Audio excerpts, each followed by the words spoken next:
사랑하는 하나님 아버지, 이 땅에 사는 우리들에게 사람들의 사랑, 부모님의 사랑, 형제 자매의 사랑, 이웃의 사랑도 알지만 바다보다 우주보다 크신 하나님 아버지의 사랑을 알게 해주셔서 감사를 드립니다. 때로 우리가 의심의 회오리에 흔들리고 세상에서 들려오는 소식에 우리의 마음이 뒤숭숭할 때 하나님 사랑의 진수인 십자가를 바라보게 하여 주시옵소서. 이 시간에 특별히 병상 가운데 있는 사랑하는 형제 자매들에게 십자가를 보게 하여 주옵소서. 그래서 그 하나님의 그 무엇도 끊을 수 없는 크고 놀라운 사랑으로 이겨내고 승리하고 감사하는 복된 인생들 되게 하여 주옵소서. 이 시간 말씀을 전하기를 원합니다. 오직 성령의 나타나심과 능력이 충만하게 역사하여 주옵소서. 예수님 이름으로 기도합니다. 아멘. 한 분 한 분을 우리 예수님의 이름으로 사랑하고 축복합니다. 여러분은 요즘 무슨 재미로 사십니까? 사람들이 사는 재미가 있어야 되잖아요. 어떤 재미로 여러분은 사십니까? 드라마 보시는 재미로 사시나요? 돈 버시는 재미로 사시나요? 아니면 맛있는 것 드시는 재미로 사십니까? 친구 만나는 재미로 사십니까? 아니면 스포츠나 운동, 취미 활동하는 재미로 사시나요? 자, 어떤 재미로 사는가? 우리 사람은 사는 재미가 있어야 됩니다. 우리 한 분 한 분에게 사는 재미가 넘쳐나시길 우리 예수님의 이름으로 축복합니다. 우리나라 그 대표적인 출판 인들 180명을 대상으로 이런 질문을 했습니다. 대통령에게 추천하고 싶은 책이 뭡니까?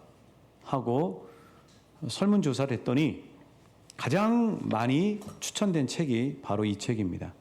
피로사회라는 책인데요. 이 책은 우리나라뿐만 아니라 독일 사회를 발칵 뒤집어 놓은 아주 유명한 책입니다. 매우 얇죠. 매우 얇은데 상당히 깊이가 있고 우리에게 많은 것들을 생각하게 하는 책입니다. 피로사회. 우리 사회가 그만큼 피로하다는 거예요. 현대인들이 그만큼 피로 가운데 살고 있다는 겁니다. 그런데 이 저자는 왜 현대인들이 피로 가운데 사는 이유를 정확하고 날카롭게 짚었습니다. 그 이유는 뭐냐면 오늘 우리가 사는 현대 사회가 성과 위주의 사회라는 거예요. 성과. 그래서 자꾸 활동을 부추기는 그런 사회를 살다 보니까 예전에는 산업혁명 시대 때는 그냥 먹고 살기 위해서 자기가 노예처럼 살았지만 오늘날 사람들은 자기 스스로 좌우 옆 사람을 보면서 경쟁하다가 스스로 소진증후군에 걸린다는 거예요. 가만히 내버려 둬도 쉬지를 못하는 겁니다. 계속 교감신경이 돌아간다는 거예요. 자, 그런 사회 가운데 살고 있는데 그렇다고 잠시 스트레스 주는 일이나 또 과중한 업무로부터 벗어나기 위해서 뭘 듭니까? 스마트폰을 든다는 거죠. 근데 이 스마트폰을 들면 쉬는 게 아니고 자기 스스로 어떻게 보면은 커피나 각성제처럼 최면을 건다는 거예요. 이 스마트폰을 계속 보고 쇼츠를 돌려보고 뭐 쇼폼을 보고 그렇게 계속 보면 자기는 쉰다고 생각하지만 실은 자기 안에 있는 내면은 계속해서 뇌는 돌아가고 있다는 것입니다. 각성을 통해서 망각할 뿐이라고 하는 거죠. 그럼 이 저자가 이야기하는 진짜 쉬는 게 뭐냐? 진짜 쉬는 것을 추천하는데요. 그게 뭐냐면 한번 따라 하시겠어요? 사색과 안식. 그렇습니다. 진짜 쉬는 것은 사색하는 거라는 거예요. 현대인들은 오래 들어주지를 못합니다. 오래 보지를 못해요. 설교 영상을 듣지를 못하는 거예요. 요즘 영상들은 전부 다 말과 말사를 다 끊어요. 그래서 따다다다다다 말하게 합니다. 무슨 얘기냐면 이 현대 문명이라고 하는 게 우리를 편리함을 줬지만 그만큼 사람들이 인내하고 지루한 걸 못 견디는 거예요. 근데 실은 진리와 쉼은 지루한 것에 있다고 얘기하거든요. 진리는, 그리고 진정한 쉼은, 여유를 갖는 것은 시간을 둬야 된다는 거예요. 그래서 유명한 마틴 하이데거라고 하는 독일의 실존주의 철학자가 이런 말을 했습니다. 같이 한번 보실게요. 사색과 안식은 모든 목적지향적 행위와 모든 염려로부터 우리를 해방시켜주는 시간이다. 사랑하는 여러분, 이 시간이, 이 안식일, 이 복된 예배가 저와 여러분을 우리가 한 주 동안 계속해서 몰두하고 있었던 일로부터 우리를 끄집어내서 자유를 주고 참된 쉼을 주는 시간이라는 사실을 기억하시고 하나님 안에서 마음껏 회복과 위로를 얻으시는 한 분 한 분 되시길 우리 예수님의 이름으로 축복합니다. 자, 오늘 본문 말씀은 이렇게 시작을 합니다. 11절 한번 보시겠어요? 그러므로 생각하라. 그러므로 생각하라. 이 말은 무슨 뜻이냐면은 그러므로 기억하라라는 뜻입니다. 생각하라라는 뜻이 무슨 뜻이라고요? 기억하라라는 거예요. 뭘 기억하냐고요?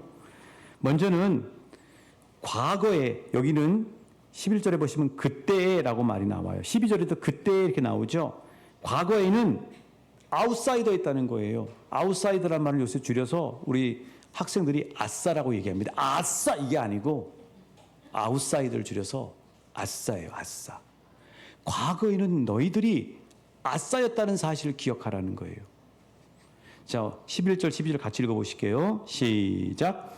그러므로 생각하라. 너희는 그때의 육체로는 이방인이요 손으로는 육체에 행할 할례를 받은 무리라 칭하는 자들로부터 할례를 받지 않은 무리라 칭함을 받은 자들이라. 그때에 너희는 그리스도 밖에 있었고 이스라엘 나라 밖의 사람이라. 약속의 언약들에 대하여는 외인이요 세상에서 소망이 없고 하나님도 없는 자이더니. 이게 남 얘기하는 게 아니고 내 얘기를 하는 겁니다. 과거에 예수 만나기 전에 이런 삶이었다는 거예요. 예수 만나기 전에 저와 여러분은 아웃사이더, 왕따였어요. 하나님 앞에 왕따였다는 거예요. 자, 정리하면 이렇습니다. 과거에는 아웃사이더였다. 어떻게 아웃사이더는? 이방인, 할례 받지 못한 자, 그리스도 밖에 있었고 이스라엘 나라 밖에 있었고 약속의 외인이고 소망이 없는 자였고 하나님도 없는 자였다는 거예요. 과거에는 왕따였습니다. 하나님으로부터 저와 여러분이. 그런데 지금은 어떻게 바뀌었어요? 자, 19절 말씀입니다. 시작. 그러므로 이제부터 너희는 외인도 아니요 나그네도 아니요 오직 성도들과 동일한 시민이요 하나님의 권석이라. 지금은 뭐라고요? 외인이 아니라는 겁니다. 아싸가 아니라는 거예요. 아웃사이더가 아니라는 겁니다. 지금은 뭐예요? 인싸라는 거예요. 인사이더. 핵인싸. 핵인싸. 아, 저 핵인싸 진짜 부럽다. 이렇게 요즘 친구들이 얘기한대요. 지금은 영적으로 인싸라는 겁니다. 그래서 천국 시민이고 하나님의 자녀 가족이라는 거예요. 좌우 옆 사람에게 축복합니다. 과거에는 하나님으로부터 아싸였지만 지금은 주님 안에 인싸이십니다. 아싸가 뭐라고요? 아웃사이더, 왕따. 인싸가 뭐라고요? 인사이더, 하나님 안에 있는 사람. 그 얘기를 지금 하나님이 우리에게 분명하게 말씀해 주고 있는 것이죠. 그래서 학생들과 직장인들이 제일 부러워하는 사람이 누구냐면 인싸 중에서도 핵인싸예요. 핵인싸. 핵인싸란 말은 무슨 말이냐면 인싸, 안에 들어와서 적극적으로 사람들과 사귀면서 핵 무기처럼 영향력과 위력이 있는 사람, 그런 사람을 핵인싸라고 합니다. 기왕이면 교회 안에서도 아웃사이더가 되지 마시고 인싸가 되시길 주님의 이름으로 권면합니다. 기왕이면 핵인싸가 되시길 축복합니다. 아, 저분 없으면 교회가 안 돌아간다. 아, 기왕이면 그러면 좋잖아요. 얼마나 복돼요. 핵인싸. 정리하면 과거에 우리는 아싸였는데 지금은 예수님의 은혜로 인싸가 됐다는 것입니다. 천국의 아싸였다가 천국의 인싸가 되고 하나님 나라의 아싸였다가 하나님 나라의 인싸가 되고 하나님으로부터 아웃사이더 왕따였다가 주님 안에 사는 핵 인싸가 되었다는 사실이에요. 그런 복을 저와 여러분이 누리시고 계심을 확인하시길 주님의 이름으로 축복합니다. 그럼 누가 이렇게 아싸에서 인싸로 만들어 주셨을까요?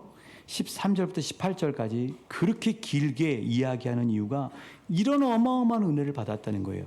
우리 13절만 읽어보시겠습니다. 시작. 이제는 전에 멀리 있던 너희가 그리스도 예수 안에서 그리스도의 피로 가까워져. 우리가 예전에 구원의 아싸에서 구원의 인싸가 되고 천국의 아싸에서 천국의 인싸가 된 이유는 누구의 은혜로? 예수님의 은혜로. 더 구체적으로 이야기하면 13절 말씀에 하면 예수님의 피값으로, 마귀로부터 피값을 주고 예수님이 사셔서 저와 여러분을 주님 안의 인싸로 만들어 주셨다는 사실이에요. 그래서 우리는 피로 사회를 살고 있지만 피로 회복되는 은혜를 날마다 누리시길 주님의 이름으로 축복합니다. 누구 피로? 예수님의 피로. 예수님의 피로 날마다 회복을 누리시길 예수님의 이름으로 축복합니다. 예수님의 피로 회복을 누리셔야 돼요. 그러면 예수님이 왜 피 흘리셨냐? 아싸에서 인싸로 만들었는데 구체적으로 대체 어떤 복을 주시려고 예수님이 십자가에서 내가 흘리라고 말도 안 했는데 당신 스스로 흘리셔서 나에게 그 피값의 은혜를 주셨느냐? 그게 바로 히브리서 10장 19절부터 20절까지 말씀이에요. 예수님이 피 흘리신 이유, 시작. 그러므로 형제들아 우리가 예수의 피를 힘입어 성소에 들어갈 담력을 얻었나니 그 길은 우리를 위하여 휘장 가운데로 열어놓으신 새로운 살 길이요 곧 그의 육체니라. 무슨 뜻이냐면 예수님이 피를 흘려주셨기 때문에 내가 하나님을 1대1로 만나는 복을 누렸다는 거예요.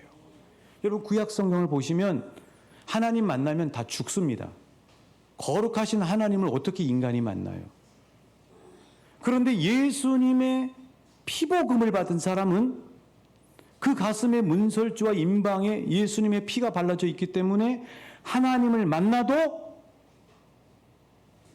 예수님의 피로 거룩해져서 나는 죽지 않고 하나님을 깊이 만날 수가 있어요. 하나님을 아버지라 부를 수가 있어요.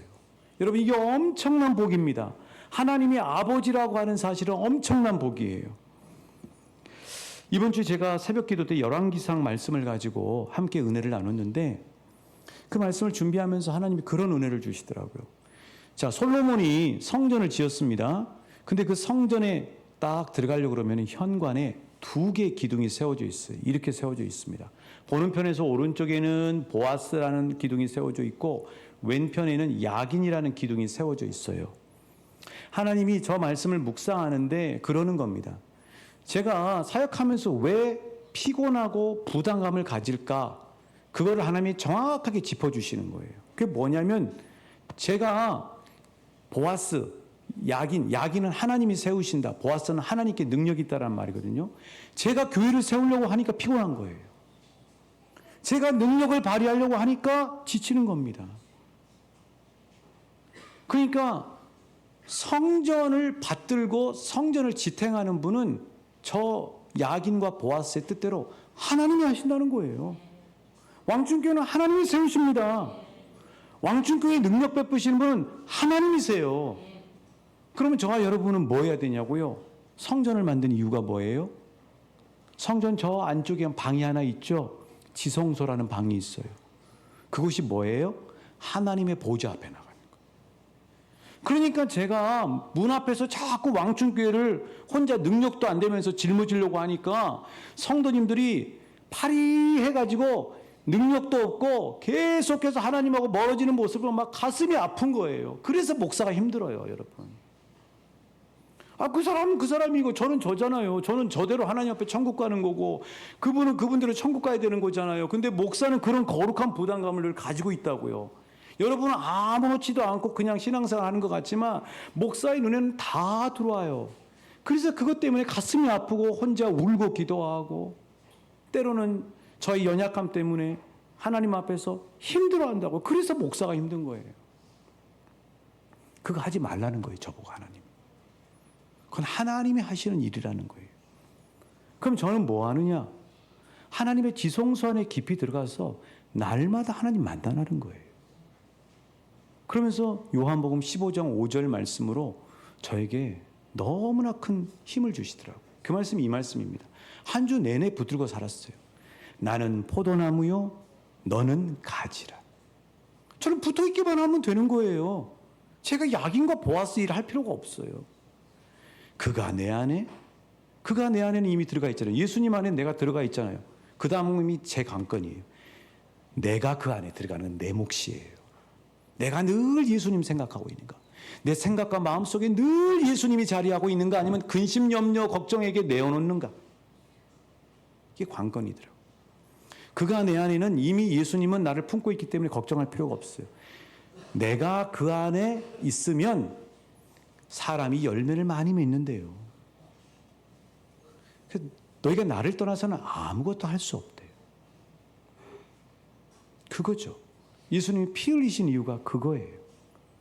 예수님이 피를 흘려주셔서 저와 여러분이 하나님을 직접 1대1로 만날 수 있는 복을 주셨어요. 그 복을 누리시길 예수님의 이름으로 축복합니다.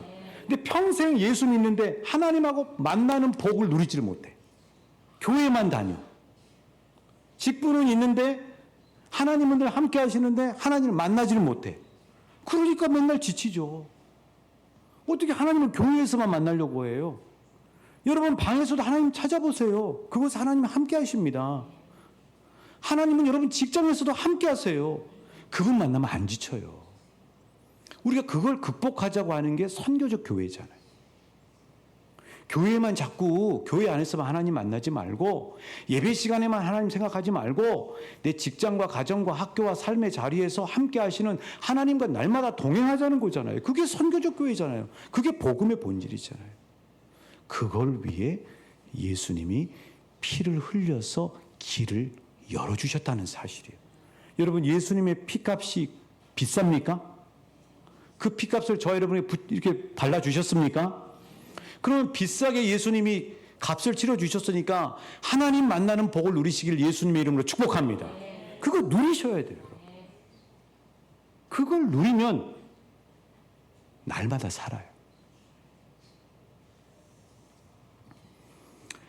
자, 그래서 한마디로 정리하면 예수님이 피를 흘려주신 이유는 아싸인 우리를 인싸로 만들어주시기 위해서인데 바로 그게 뭐냐면 관계를 위해서예요. 그 관계가 뭐냐면 첫 번째는 따라해 주십니다. 하나님과의 관계. 두 번째는 형제 자매와의 관계. 이게 피로 회복의 비결이에요. 피로 사회에서 피로 회복을 온전히 받는 비결은 뭐냐면 하나님 앞에 나가서 만나야 돼요. 그래야 회복이 돼요. 그리고 내 주변에 있는 함께 예배하는 형제 자매들 무리 속에 들어가야 돼요.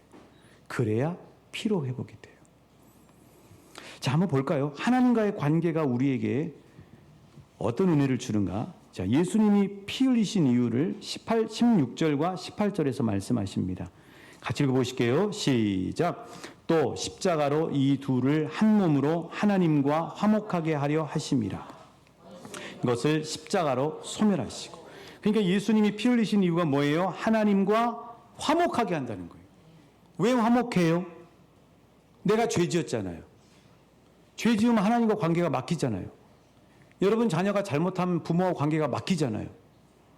그래서 그 관계를 예수님이 죄는 내가 지었는데 예수님이 피 흘리셔서 그 죄값을 다 치르신 거예요. 그러니까 하나님하고 우리 관계를 화목하게 만드신 거죠. 예수님이 그랬다는 거예요. 자, 두 번째 18절 보십니다. 시작. 이는 그로 말미암아 우리 둘이 한 성령 안에서 아버지께 나아감을 얻게 하려 하심이라.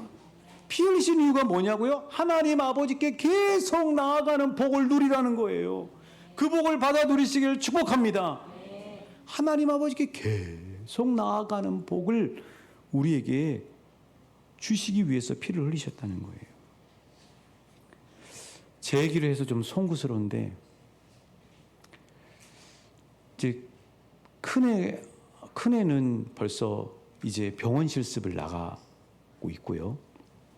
둘째는 여러분이 아시는 것처럼 훈련 중에 있습니다. 그런데 이제 큰애가 병원 실습을 가보니까 병원에서 뭐라고 얘기하냐면은 끝말을 단아가로 하라고 그러는 거예요. 이건 군대에서 하는 말이거든요. 막상 병원에 가서 보니까 군대식으로 돌아가는 거예요. 그러니까 저는 지금 아들 둘을 다 군대에다 보내놓은 거예요, 지금. 그런 상황이잖아요. 그래서 이제 얼마나 그 직장 생활 초년병에 그 생활을 해요. 병원에서 뭐 불편한 환자들 막 침 흘리는 환자들 침도 막 묻고 뭐 때리고 막 뭐 이런 일도 경험을 한다는 거예요. 진짜 이제 병원 생활을 하는 거예요. 둘째는 둘째대로 훈련 받으면서 땀 뻘뻘 흘리면서 새벽에 일어나서 걷고 막 훈련을 한다는 거예요. 자, 그러면 이 저희 두 아들들에게 최고의 위로가 뭘까요? 최고의 쉼의 시간이 뭘까요? 팥빙수 먹는 거요? 아니 이제 던킨 도너츠 사서 먹는 거요? 아니 저기 넷플릭스 잠깐 보는 거요? 친구 만나는 거요? 저희 두 아들들에게 최고 위로와 쉼은 아빠 엄마 이야기, 아빠 엄마 음성 듣는 거예요. 아빠 엄마하고 전화 통화하는 거예요. 그리고 그날 하루 있었던 거 아빠 엄마한테 막 털어놓고 이야기하고 아빠 기도해 주세요 하면 기도하는 거예요. 우리가 이 땅을 살아가면서 최고의 쉼과 위로가 뭐냐면 넷플릭스가 아니에요. 취미생활에서 우리가 그것도 여러분 유익하죠. 진짜 쉼은 어디서 오냐면요. 우리 아버지 하나님 만나야 돼요. 아버지 하나님의 음성을 들어야 돼요.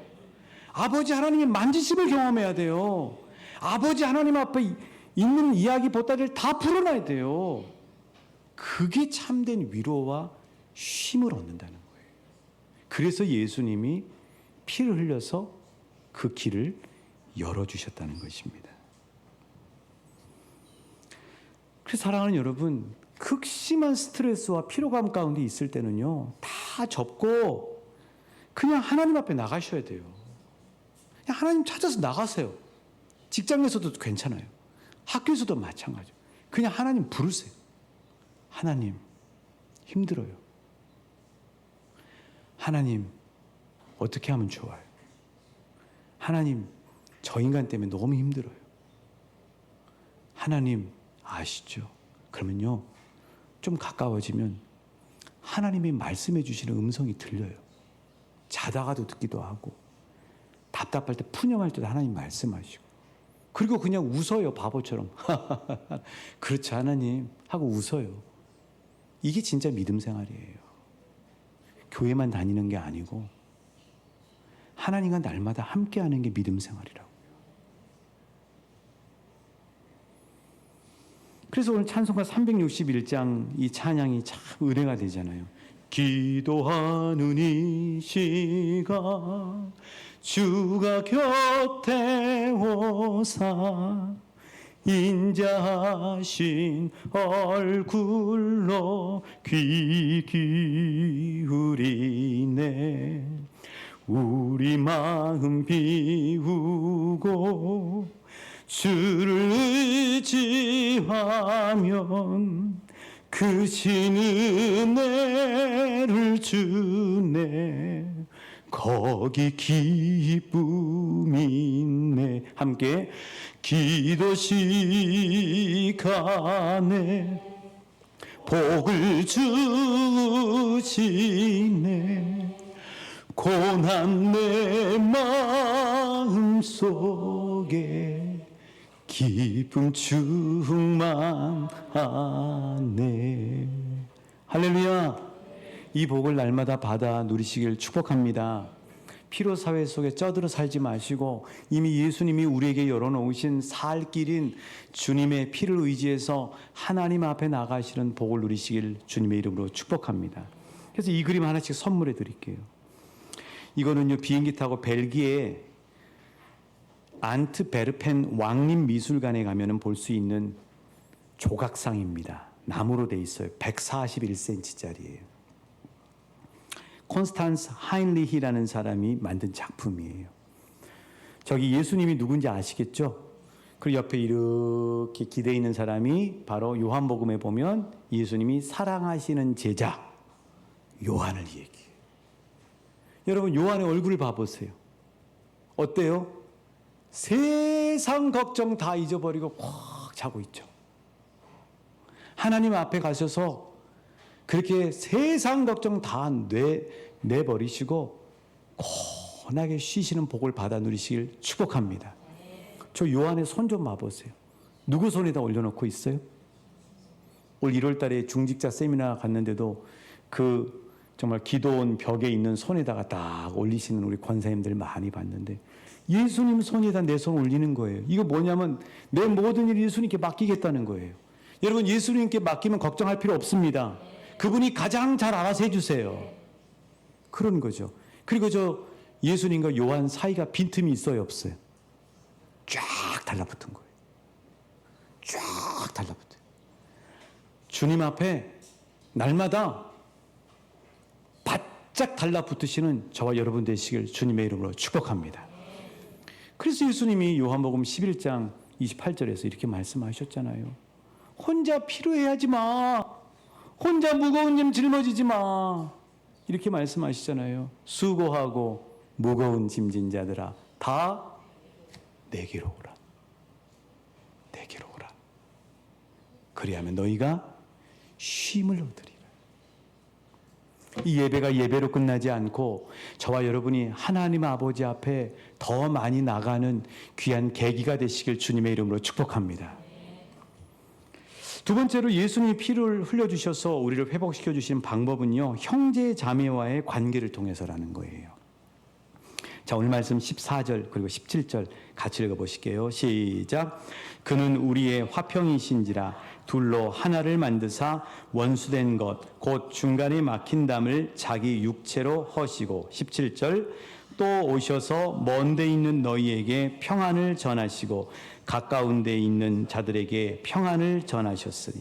자, 여기서 사도 바울이 이야기하는 둘이라고 하는 건 뭐냐면 이방인과 유대인을 이야기하고 에베소 사람들과 또 하나님 앞에 있는 그 믿음의 사람들을 이야기합니다. 그러니까 예수님이 피 흘리신 이유는 뭐냐면 형제 자매 간의 한 공동체를 한 몸을 이루도록 하기 위해서 예수님이 피 흘리셨다는 사실이에요. 그게 바로 교회라는 거예요. 교회는 예수님이 피 흘리셔서 구원해 주시고 이제는 우리가 피가 섞여 있어요. 우리가 피가 한 혈통이라고요. 누구의 피로? 예수님의 피로 혈통이에요. 아, 저분은 김씨고 나는 박씨니까 피가 다르다가 아니고 예수를 믿는 사람은 예수님의 피가 우리 안에 들어오잖아요. 그러니까 우리는 한 혈통이고 한 가족이에요. 그 증거가 뭐냐고요? 나중에 천국 가보세요. 천국에 우리 다 같이 만나는 거예요. 아버지가 이루는 가정인 천국에서 우리 모두가 함께 만나요. 그러니까 우리 모두를 교회에서 뭐라 그래요? 형제님, 자매님 하고 이야기라는 거예요. 자, 그래서 오늘 예배 끝나고 오후 예배 끝나고 함께 모여서 교제하는 것이 우리에게 중요합니다. 믿음 생활은 혼자 하는 거 절대 아니에요. 우리가 다음 세대 문화공간과 예배당 리모델링 하는 이유도 뭐냐면 저 에베소 교인 이방인들인 마을 분들과 우리 주변에 있는 분들이 함께 와서 이 말씀처럼 주님 안에 한 피 바다 한 몸이로 함께 교제하길 원해서예요. 여러분 유한진이라고 하는 유명한 분 아시죠? 시인이면서 명예교수님인 이 유한진 씨의 질환지교를 꿈꾸며라는 시는 여러분 한 번씩 다 보셨을 거예요. 저 학교 다닐 때는 책받침에도 이렇게 나왔어요. 자, 윗부분을 한번 읽어드릴게요. 저녁을 먹고 나면 허물없이 찾아가 차 한 잔을 마시고 싶다고 말할 수 있는 친구가 있었으면 좋겠다. 입은 옷을 갈아입지 않고 김치 냄새가 좀 나더라도 흉보지 않을 친구가 우리 집 가까이에 있었으면 좋겠다. 비 오는 오후나 눈 내리는 밤에 고무신을 끌고 찾아가도 좋은 친구. 밤 늦도록 공허한 마음도 마음 놓고 열어 보일 수 있고 악의 없이 남의 얘기를 주고받고 나서도 말이 날까 걱정되지 않는 친구가. 사람이 자기 아내나 남편, 제 형제나 제 자식하고만 사랑을 나눈다면 어찌 행복해질 수 있으랴. 영원히 없을지라도 영혼을 꿈꾸도록 서로 돕는 진실한 친구가 필요하리라. 그 친구가 누구냐고요? 좌우 옆 사람을 보세요. 바로 믿음의 친구들입니다. 우리는 한 분 아버지를 모시잖아요. 아멘이십니까? 우리는 같은 가치를 갖잖아요. 우리는 같은 방향으로 가고 있잖아요. 우리의 목적지는 천국 같잖아요. 비록 우리는 부족해요. 흉내물도 있어요. 다 알아요. 나는 없어요? 나도 있어요. 내일 새벽에 또 여러분에게 귀한 말씀 전할 텐데, 우리 사람이 늘 잘못 이렇게 짓는 죄 중에 하나가 남 정죄하고 판단하는 거거든요. 그거 막는 방법 내일 새벽에 말씀해 드릴 거예요. 다 똑같아요. 다 연약해요. 그런데 연약하기 때문에 광야와 같은 이 세상에서 질환지교를 꿈꾸며라는 이 시처럼 함께 등 맞대고 가도록 하나님께서 우리를 왕춘교회로 불러 모아 주셨다는 사실이에요. 집신도 뭐예요? 제 짝이 있어요. 여러분 사진 한번 보여드릴게요. 신발 한 짝, 양말 한 켤레, 가위 한쪽, 장갑 한 켤레, 자전거 한쪽 바퀴. 생각하면 어때요? 왠지 어색하고 불안해요. 그렇죠? 그러면 한자에서 사람 인자가 뭐냐? 여러분 잘 아실 거예요. 사람 인자가 이렇게 돼 있잖아요. 나 혼자 쓰는 게 아니고요. 한 사람과 옆에 있는 또 한 사람의 질환지교, 믿음의 형제 자매가 연합해서 있는 게 사람이라는 거예요. 사람은 혼자 있는 거 어색해요. 지금은 뭐 혼밥이 많이 익숙해진다고 하지만 혼자 사는 게 사람이 아니에요. 하나님은 함께 살라고 우리를 지으셨어요. 사랑하는 여러분, 오늘 오후에도 함께 많이 하셔서 밥도 같이 먹고 같이 수박도 드시고 함께 마음껏 웃고 함께 사랑의 교제를 나누실 때 지난 한 주 동안 직장에서 학교에서 가정에서 쌓였던 피로가 모두 다 풀리고 예수님의 피로 회복되는 복을 받아 누리게 될 줄 믿습니다. 왕춘교회가 어떤 교회냐고요? 시편 133편 1절 세번역 성경으로 읽고 오늘 말씀을 마무리하려고 합니다. 같이 읽어볼까요? 시작. 그 얼마나 아름답고 즐겁고 형제자매가 어울려서 함께 사는 모습. 우리 함께 찬양하고 기도하실게요.